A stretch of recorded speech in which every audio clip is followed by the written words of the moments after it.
మరోవైపు కంచె గచ్చిబౌలి భూముల అమ్మకంపై బీజేపీ ఎంపీలు తీవ్ర ఆరోపణలు చేశారు. భూములు అమ్ముకుంటూ రాష్ట్ర ప్రభుత్వం రియల్ ఎస్టేట్ వ్యాపారం చేస్తోందని ఆరోపించారు.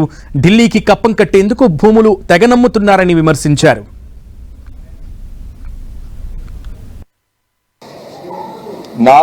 ఎకరాలు హైదరాబాద్ యూనివర్సిటీ చెందిన భూములు ఉన్న కాంగ్రెస్ ప్రభుత్వం అమ్ముకుంటున్నది. అది రియల్ ఎస్టేట్ కాంక్రీట్ జంగల్ చేయదలుచుకున్నది. ప్రభుత్వం అంటుంది, కాంగ్రెస్ అక్కడ ఉన్న కాంగ్రెస్ ప్రభుత్వం అంటుంది ఇది ప్రభుత్వ భూమి అంటున్నది. కానీ ఇది 2300 ఎకరాల అందాజా యూనివర్సిటీకి అలొకేట్ అయింది. ఎప్పుడో అలొకేట్ అయింది. అది ఇంతకుముందు ఉన్న ప్రభుత్వాలు కొన్ని వేరే వ్యవస్థలకు ఇస్తేందుకు ప్రయత్నం చేసింది. కోర్టుల కేసు గెలిచి అది వాపస్ తీసుకునడం జరిగింది.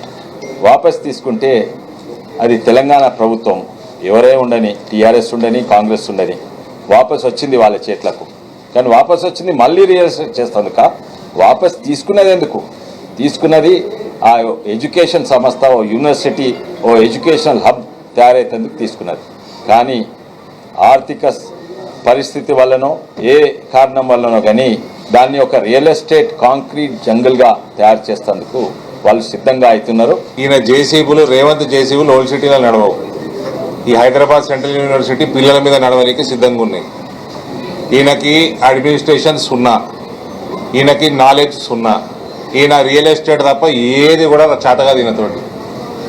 ఈయన పెద్ద రియల్ ఎస్టేట్ ముఖ్యమంత్రి. ఈయన ఈ డజంట్ నో ఎనీథింగ్. ఇలా రాహుల్ గాంధీకి చెప్తా ఉన్నా, నీకు కమిషన్ లేకపోతే ఇది అమ్ముకుని 40,000 కోట్లు అయితే వస్తాయో అందులో నీకు పర్సంటేజ్ లేకపోతే నువ్వు ఇమీడియట్గా రేవంత్ రెడ్డిని ఆపమను. రోహిత్ వేముల చనిపోయినప్పుడు నువ్వు వచ్చి ఏం వాగ్దానం చేసినావు? హెచ్సియు స్టూడెంట్స్కి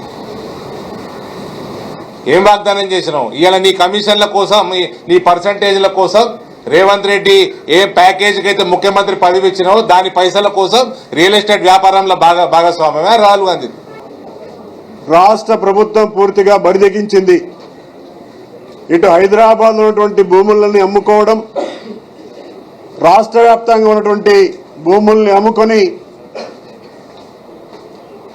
వారు ఈ 14-15 నెలల కాలంలో కూడా అనేకమైనటువంటి ప్రజా వ్యతిరేక విధానాలు చేసినటువంటి ప్రభుత్వంగా ఏదో కొంత రియల్ ఎస్టేట్లో భూములు వస్తే, భూములు అమ్మితే కొంత పైసలు వస్తే మేము ఎన్నికల్లో చెప్పినటువంటి మాటల్ని కొన్ని అమలు చేద్దామని చెప్పేసి ఆలోచన తప్ప దానికంటే అధికంగా మా సహచర పార్లమెంట్ సభ్యులు అరవింద్ గారు చెప్పినట్టుగా ఢిల్లీకి కప్పం కట్టవలసినటువంటి ప్రధానమైనటువంటి వాళ్ళ ముఖ్య ఉద్దేశం ఇవాళ రేవంత్ రెడ్డి సర్కార్ 400 ఎకరాలలో అక్కడున్న జింకలను చంపి, అక్కడున్న నెమళ్ళను చంపి, అక్కడున్న మెడిసినల్ ప్లాంట్స్ని కూడా పీకేసి ఇవాళ కాంక్రీట్ జంగల్ లాగా చేసే ప్రయత్నం చేస్తూ ఉంది.